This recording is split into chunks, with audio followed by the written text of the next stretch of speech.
So hello friends. Previous lecture में हम लोगों ने देखा था कि हम लोग क्लासिफिकेशन एल्गोरिथम यूज़ करके प्रिडिक्टिव मॉडल कैसे बनाते हैं। ठीक है। अब इस पर्टिकुलर सीरीज़ में हम लोग बात करेंगे कि हम लोग प्रिडिक्टिव मॉडल बनाएंगे, but now we will use linear and non linear regression model. तो लास्ट लास्ट सेशंस में हम लोगों ने सीखा था कि क्लासिफिकेशन एल्गोरिथम यूज़ करके कैसे बनाते हैं। Now we will see how to make predictive model using linear and non linear regression models. ठीक। सो हमने पढ़ा था कि सुपरवाइज लर्निंग वो लर्निंग होती है जिसमें हमें लेबल डेटा या आउटपुट वाला कॉलम भी हमको गिवन होता है। ठीक। और ये दो टाइप की होती है, एक क्लासिफिकेशन होती है, दूसरी रिग्रेशन होती है। तो क्लासिफिकेशन का मॉडल तो हमने ऑलरेडी बनाना सीख लिया, अब हम लोग रिग्रेशन का मॉडल सीखेंगे। तो जल्दी से बात कर लेते हैं कि किस टाइप का डेटा सेट होना चाहिए when we are going to make a regression और क्लासिफिकेशन मॉडल। ठीक। तो अगर ये क्लासिफिकेशन की प्रॉब्लम है, ठीक, तो some attribute can be nominal, nominal means categorical, and some can be numeric. ठीक। तो कुछ कॉलम्स आपके कैटेगोरिकल डेटा के हो सकते हैं, कुछ आपके न्यूमेरिक डेटा के हो सकते हैं, बट जो क्लास एट्रीब्यूट होगा वो हमेशा क्या होना चाहिए, नॉमिनल होना चाहिए। बिकॉज क्लासिफिकेशन हम जानते हैं, हम category, there are various categories and we need to select one of the category. But जब हम रिग्रेशन मॉडल की अगर हम बात करेंगे तो all attribute should be numeric. तो जितने भी कॉलम्स होने चाहिए उन सबकी वैल्यूज़ क्या होनी चाहिए, न्यूमेरिक होनी चाहिए, including class attribute.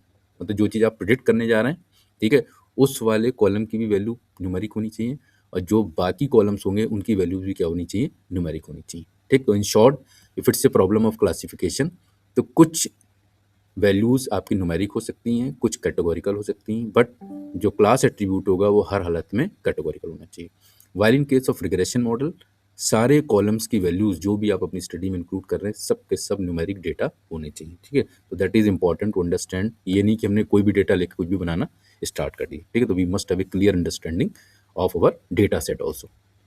Second important thing हमको ध्यान रखनी है कि क्लासिफिकेशन प्रॉब्लम में हम हमेशा कौन सी वैल्यू प्रिडिक्ट करते हैं, nominal value, categorical value predict करते हैं, और रिग्रेशन में हम हमेशा कौन सी वैल्यू प्रिडिक्ट करेंगे, न्यूमेरिक वैल्यू प्रिडिक्ट करेंगे। ठीक। इसका मतलब इस पर्टिकुलर सेशन में द वैल्यू रिग्रेशन की हम बात कर रहे हैं, तो जो हम लोग सीखेंगे वो देखेंगे कि किसी भी न्यूमेरिक वैल्यू का प्रिडिक्शन हम लोग कैसे करते हैं। ठीक। इस पर्टिकुलर सीरीज को हमने 3 पार्ट में मैंने डिवाइड किया है। तो फर्स्ट पार्ट में हम लोग समझेंगे लीनियर रिग्रेशन मॉडल के कॉन्सेप्ट को, कि लीनियर रिग्रेशन मॉडल क्या होता है, कैसे यूज़ करते हैं। ठीक है। How to make linear regression model कैसे डेवलप करते हैं, तो हम लोग समझेंगे एक स्पेसिफिक रियल लाइफ एग्जाम्पल्स को कंसीडर करके। फिर पार्ट सेकंड में हम लोग डेवलप करेंगे लीनियर रिग्रेशन मॉडल। तो वैका हम एक डेटा सेट लेंगे और उसमें हम आपको सिखाएंगे कि लीनियर रिग्रेशन मॉडल कैसे बनता है, कैसे दिखता है, उस पर बेस्ड कैसे आप लोग प्रिडिक्शन करते हैं। देन पार्ट थर्ड में हम लोग क्या करेंगे, non linear regression model, same data set पे नॉन लीनियर रिग्रेशन मॉडल बनाएंगे और आपसे डिस्कस करेंगे कि नॉन लीनियर रिग्रेशन मॉडल कैसे दिखता है और उसको यूज़ करके हम लोग प्रिडिक्शन कैसे करते हैं।